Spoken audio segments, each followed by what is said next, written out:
Otoritas Korea Selatan mengimbau masyarakat menghentikan seluruh aktivitas di luar ruangan setelah negara tersebut mencatat suhu tertinggi dalam lebih dari 1 abad.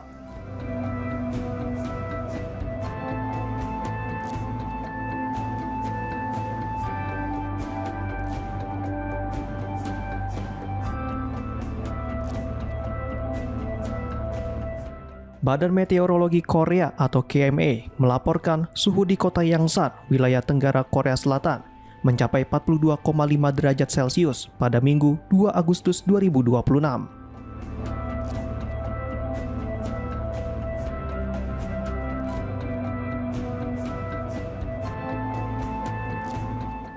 Angka tersebut menjadi rekor suhu tertinggi sejak pencatatan cuaca dimulai pada 1904.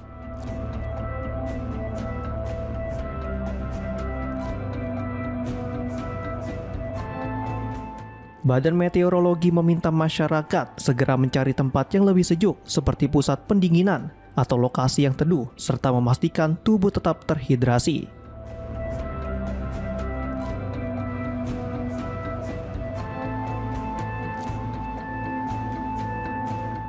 Badan Meteorologi itu juga mengingatkan warga, khususnya di Yangsan, untuk menghentikan sementara seluruh aktivitas luar ruangan dan menghindari berada di dalam ruang tanpa pendingin udara.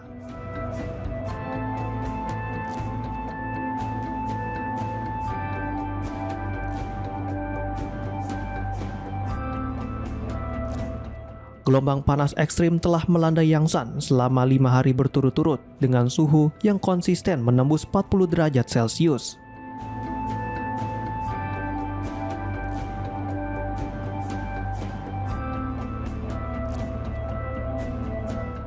Kondisi serupa juga terjadi di sejumlah kota lain seperti Daegu dan Busan yang mencatat suhu di atas 30 derajat Celcius.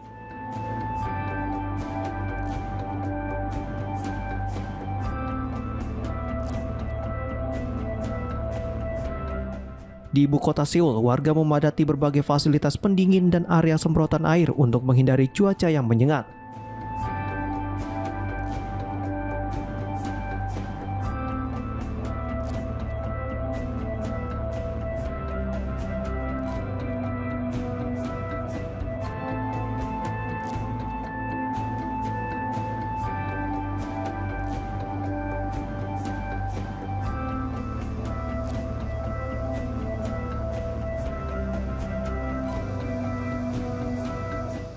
Sementara itu, kota Gyeongju, sekitar 240 km di tenggara Seoul, mencatat suhu 40,3 derajat Celcius, tertinggi dalam 8 tahun terakhir.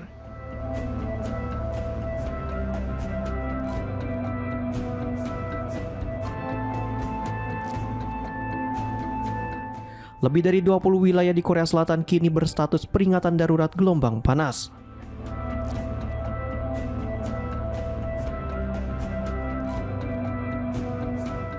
Status tersebut merupakan kategori baru yang diperkenalkan pemerintah tahun ini untuk meningkatkan kesiapsiagaan menghadapi suhu ekstrim.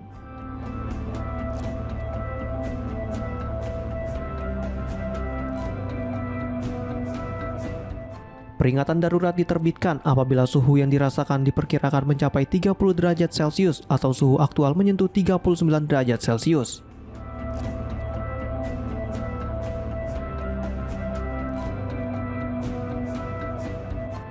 Perdana Menteri Korea Selatan Han Seong-suk telah menginstruksikan pemerintah daerah di wilayah terdampak untuk memperketat pemeriksaan keselamatan warga serta memastikan pasokan listrik dan air tetap tersedia selama gelombang panas berlangsung.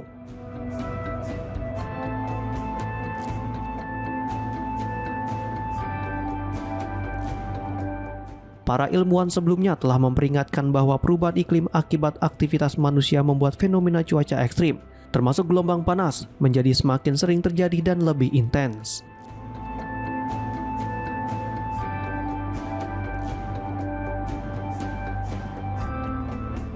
Kondisi tersebut diperburuk oleh kembalinya fenomena El Nino yang meningkatkan suhu permukaan Samudra Pasifik dan umumnya muncul setiap 2 hingga 7 tahun sekali.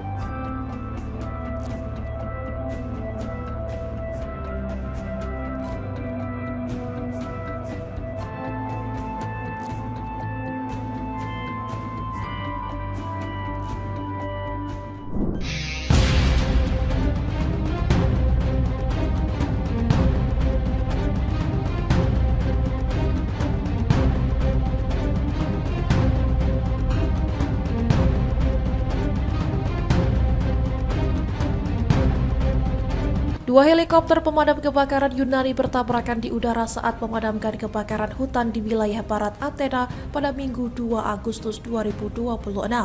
Rekaman video memperlihatkan salah satu helikopter jatuh ke tanah sesaat setelah insiden tabrakan terjadi di lokasi kebakaran.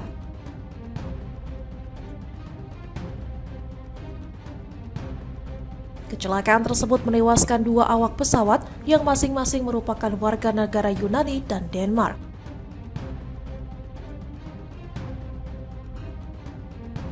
Sementara itu, dua awak lainnya berhasil diselamatkan dalam keadaan selamat, yakni warga negara Yunani dan Inggris.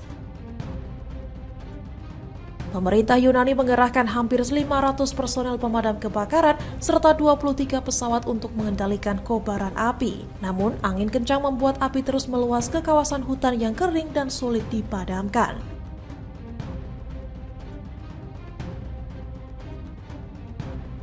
Kondisi cuaca juga menyulitkan sejumlah pesawat pemadam saat mengambil air dari laut untuk memadamkan kebakaran. Kebakaran hutan bermula pada Jumat 31 Juli 2026 di dekat Agios Vasilios sebelum meluas ke Porto Germano dan kawasan pegunungan. Petugas telah mengevakuasi ratusan warga melalui jalur laut untuk menghindari ancaman kobaran api yang terus menyebar. Insiden tabrakan helikopter ini terjadi di tengah upaya besar otoritas Yunani mengendalikan salah satu kebakaran hutan yang dipicu angin kencang.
Pemerintah Jepang mulai mengubah cara pandangnya terhadap sektor pertahanan.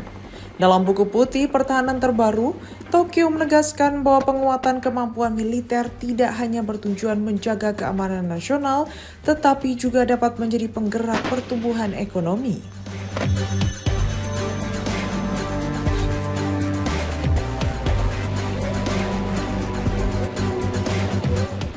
Dokumen tahunan tersebut menyebut investasi di sektor pertahanan berpotensi menciptakan inovasi teknologi, mendorong perkembangan industri dalam negeri, hingga membuka peluang ekonomi baru.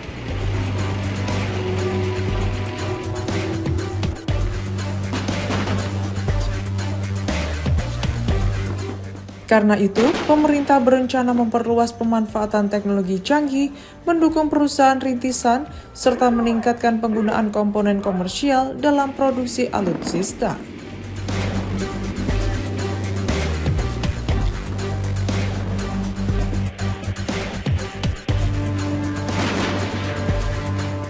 Kementerian Pertahanan Jepang juga menilai belanja pertahanan dapat memberikan manfaat yang lebih luas bagi masyarakat dan perekonomian nasional.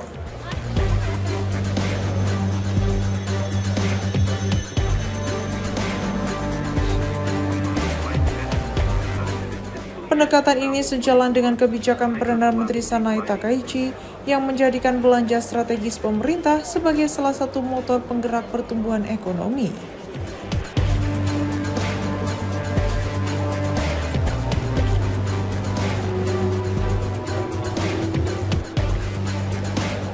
Pesan tersebut juga tercermin dari tampilan buku putih tahun ini. Berbeda dari edisi-edisi sebelumnya yang identik dengan ilustrasi militer, sampul terbaru justru menampilkan gambar bergaya anime yang memperlihatkan sebuah keluarga di tengah kota modern.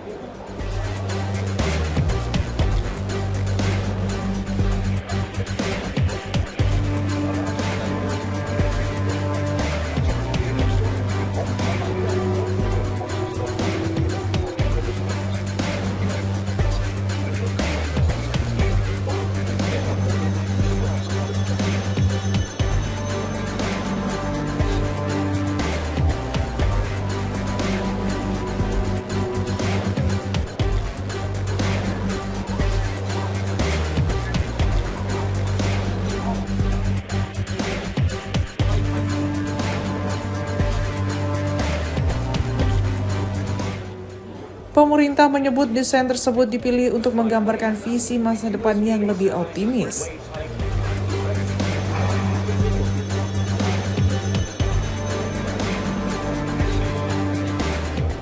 Di sisi lain, dokumen itu kembali menyoroti dinamika keamanan kawasan Asia Timur.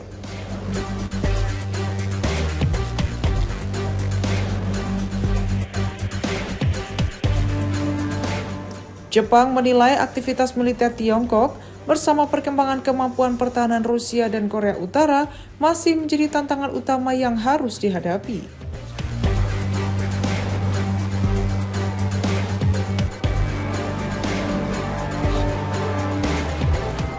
Pemerintah Jepang saat ini juga tengah menyusun strategi keamanan nasional terbaru.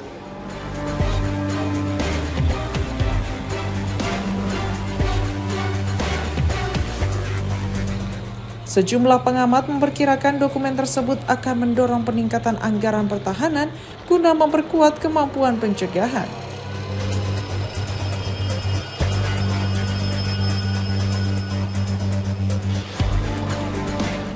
Terutama menghadapi potensi konflik di sekitar Selat Taiwan yang dinilai dapat berdampak langsung terhadap keamanan Jepang.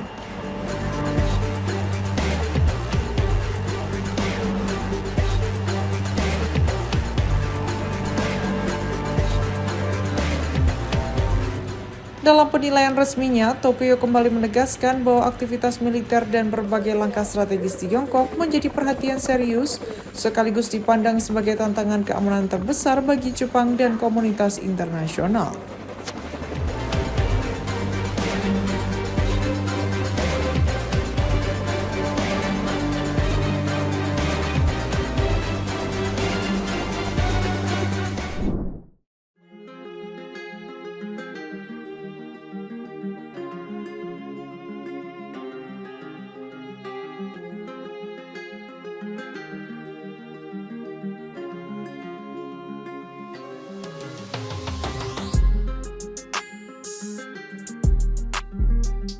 Perbedaan sikap mulai terlihat antara Perdana Menteri Israel Benjamin Netanyahu dan Presiden Amerika Serikat Donald Trump terkait upaya mengakhiri konflik di jalur Gaza.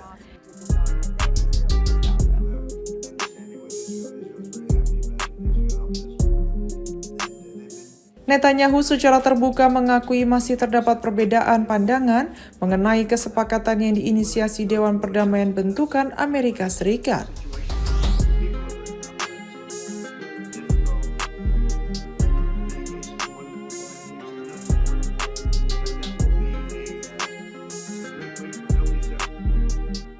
Usai bertemu utusan Dewan Perdamaian, Nikolai Mladenov, Netanyahu menegaskan bahwa Israel tetap berpegang pada syarat utama.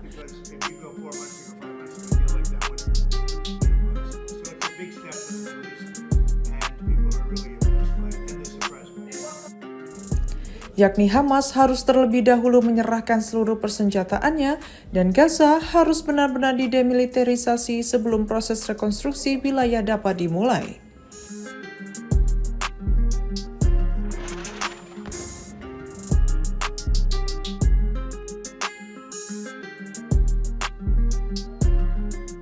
Pernyataan tersebut berbeda dengan langkah yang sebelumnya diumumkan Presiden Trump.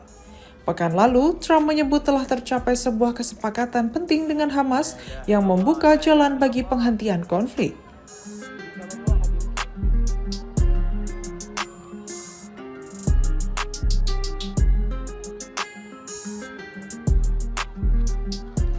Rencana itu mencakup pelucutan senjata secara bertahap oleh Hamas yang dilakukan seiring dengan penarikan bertahap pasukan Israel dari jalur Gaza.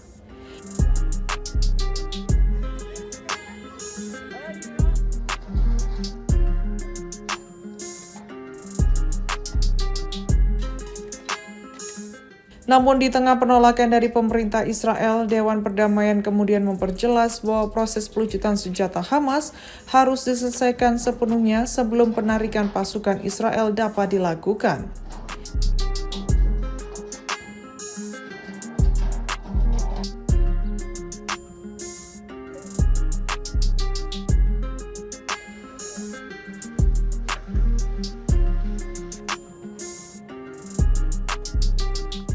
Seorang pejabat pemerintah Israel menegaskan bahwa yang dimaksud dengan pelucutan senjata adalah penyerahan seluruh persenjataan secara fisik tanpa pengecualian.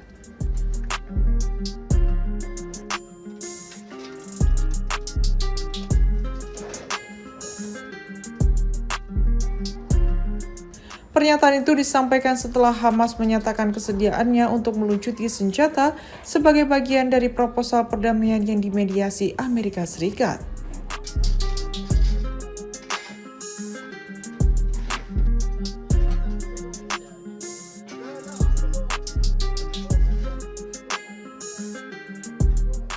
Dalam rancangan kesepakatan tersebut, setelah pasukan Israel meninggalkan Gaza, keamanan wilayah akan dialihkan kepada pasukan stabilisasi internasional hingga proses transisi selesai.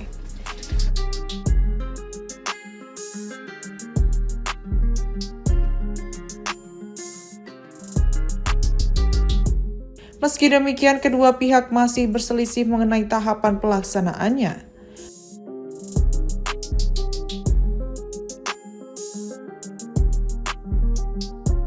Pemerintah Israel menegaskan tidak akan menarik pasukannya sebelum Hamas benar-benar kehilangan seluruh kemampuan militernya.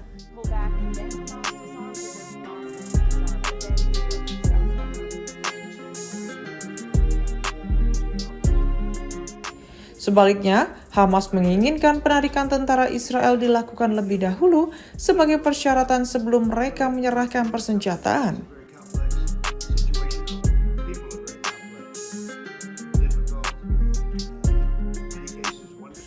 Perbedaan posisi tersebut menunjukkan bahwa jalan menuju kesepakatan damai di Gaza masih menghadapi tantangan besar, meskipun upaya mediasi internasional terus dilakukan. Netanyahu is a war criminal, the architect of a horrific genocide against the Palestinian people. He is responsible for the killing of more than 73,000 people, for the maiming of tens of thousands of children, as those who survive undergo amputation without anesthesia, for the targeting of neonatal hospitals and maternity care centers. centers. Wakil Wali Kota Tel Aviv Guy Avner menantang Wali Kota New York City Zohran Mamdani bertarung di ring tinju untuk kegiatan amal. Today, I am proud to announce a collection of essential statements that will be predictably 30% cheaper at all 5 of our city. Tantangan tersebut disampaikan Avner melalui video yang diunggah di Instagram sebagai respons atas kritik Mamdani terhadap Israel. Goods will include all fresh produce, meat, and seafood, along with 20 other essential items like cheese, milk, and bread. Avner menuding Mamdani telah menyebarkan kebencian terhadap orang Yahudi melalui sejumlah pernyataannya mengenai Israel. Ia bahkan meminta seluruh hasil penjualan tiket pertandingan disumbangkan kepada badan amal yang dipilih langsung oleh Mamdani. Or sticker shock at the checkout line. Dalam videonya, Avner juga menantang Mamdani untuk bertemu langsung di atas ring dengan aturan dan rasa saling menghormati. Towards the Jewish people. As the Vice Mayor of Tel Aviv, Avner menyindir pertarungan bisa digelar di Tel Aviv sambil menyinggung komentar Mamdani soal kemungkinan penangkapan Perdana Menteri Israel. bad news. You and me in the ring, charity event.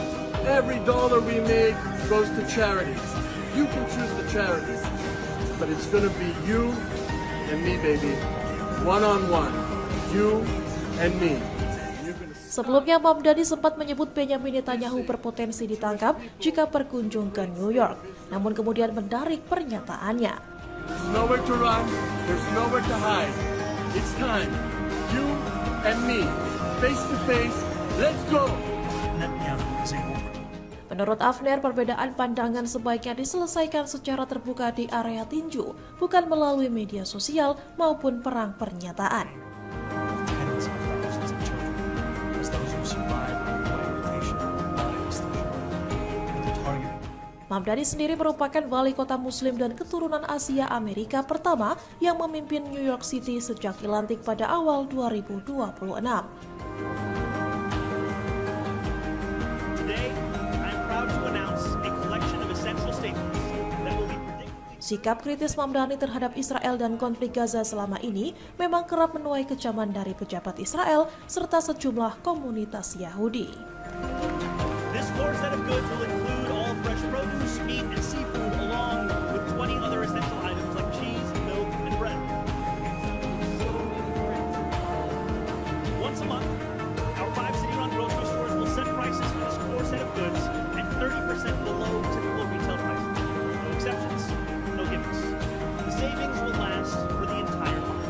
That means no weekly fluctuations or sticker shock at the checkout line. Mayor Mamdani, you've been saying a lot of horrible stuff, creating a lot of hatred towards the Jewish people. As the Vice Mayor of Tel Aviv, I'm going to stand strong. I love America, I love New York City, but you, Mamdani, you're bad news. You and me in the ring, charity event. Every dollar we make goes to charities. You can choose the charities, but it's gonna be you and me, baby. One-on-one. You and me. You're gonna stop dissing the Jewish people and the great state of Israel. I'm coming for you. There's nowhere to run. There's nowhere to hide. It's time. You and me, face to face. Let's go. Netanyahu is a war criminal, the architect of a horrific genocide against the Palestinians. He is responsible for the killing of 73,000 for the maiming of tens of thousands of children, as those who survived the occupation not extinction, while targeting neonatal hospitals and maternity care centers, denying newborns even a chance to live, for the countless people who starved as he blocked food and humanitarian aid from reaching. Today, I am proud to announce a collection of essential statements that will be predictably 30% cheaper at all 5 of our city-run grocery stores.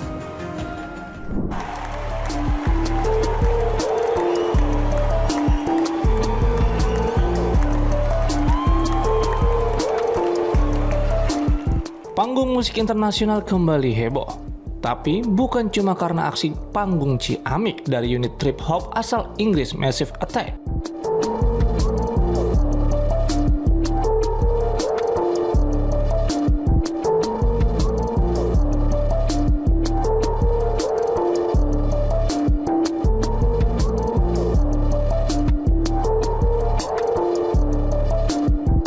konser mereka pada 29 Juli lalu mendadak jadi sorotan dunia internasional setelah dua personelnya nekat mengibarkan bendera Palestina di atas panggung.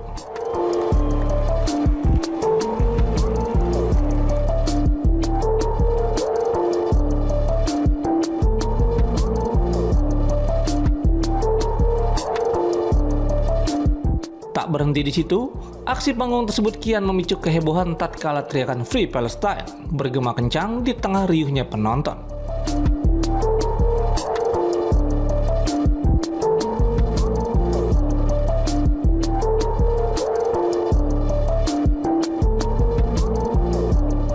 Sebuah aksi solidaritas yang langsung memantik respon cepat dan tegas dari pihak berwenang setempat.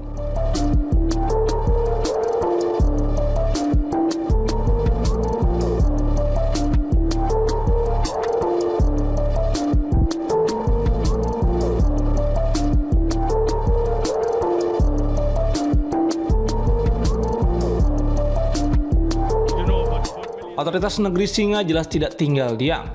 Pihak kepolisian Singapura bersama Infocom Media Development Authority atau IMDA langsung bergerak melakukan penyelidikan mendalam. Hope for Palestinian children to live in peace, hope for freedom, and always remember that hope is the biggest threat to the oppressors. They want us to lose hope. Aksi sosial politik dan pengibaran bendera negara asing tersebut dinilai telah melanggar dua aturan ketat sekaligus, yakni Foreign National Emblems atau Control of Display Act dan Public Order Act. So keep raising your voice for the Palestinian prisoners, for Gaza, and for Palestine. Thank you.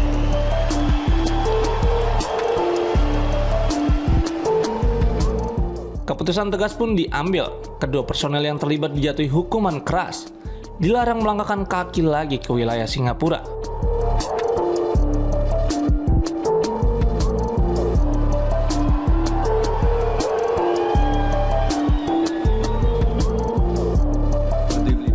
Bahkan hingga ancaman penolakan izin konser Massive Attack di masa mendatang.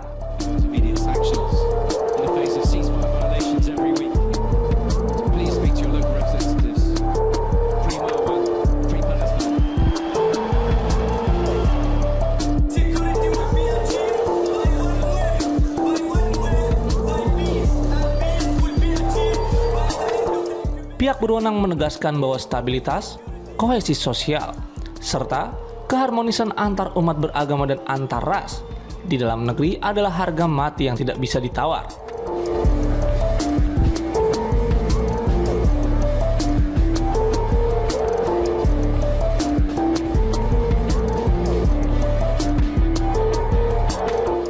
Bagi pemerintah setempat, konflik luar negeri maupun isu politik global yang memicu polarisasi tidak boleh dibawa masuk ke ruang publik Singapura.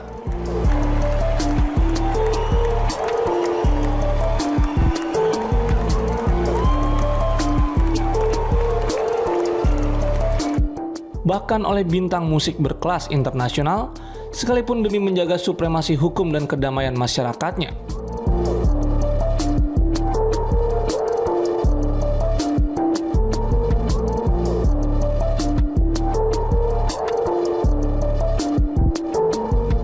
Kini, proses pemeriksaan terhadap dugaan pelanggaran izin penyelenggaraan konser masih terus bergulir oleh IMDA.